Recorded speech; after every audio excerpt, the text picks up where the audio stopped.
मेरा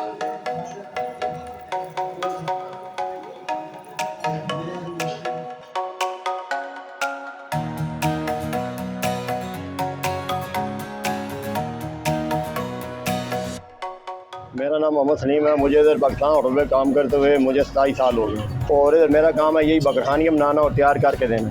गूँधने के लिए मुझे सुबह 8 बजे उठना पड़ता है। फिर मैं इसे गूँधता हूँ नमक और मैदा और पानी के साथ।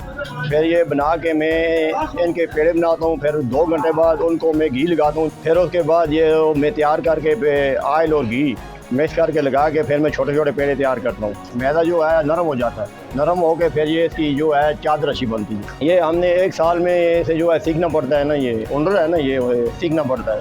इसमें हम शेप देने के लिए इसे अंडा और खशाश और तेल भी इस्तेमाल करते हैं।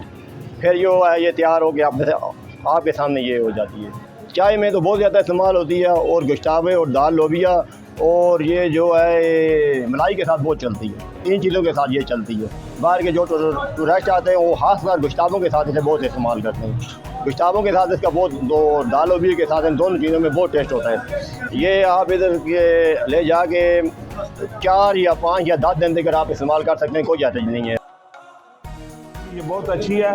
ये अरसा 30-32 साल से ये लोग बनाते हैं। कश्मीरी खानों का ये मरकज़ है और पूरे आज़ाद कश्मीर बल्कि पाकिस्तान और बैरून मुल्क के लोग भी यहाँ आते हैं ये बकरखानी और चाय खाने के। एक तो जो बकरखानी है ये कश्मीरियों की एक सौगात भी है।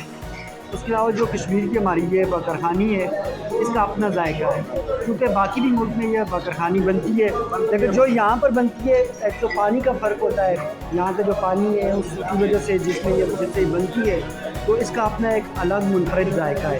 तो उसके अलावा इस बकरखानी को हम अपने प्यारों को जो बैरून ममालिक हैं या दीगर शहरों में बसने वाले हैं उनको एज ए तोहफ़ा देते हैं।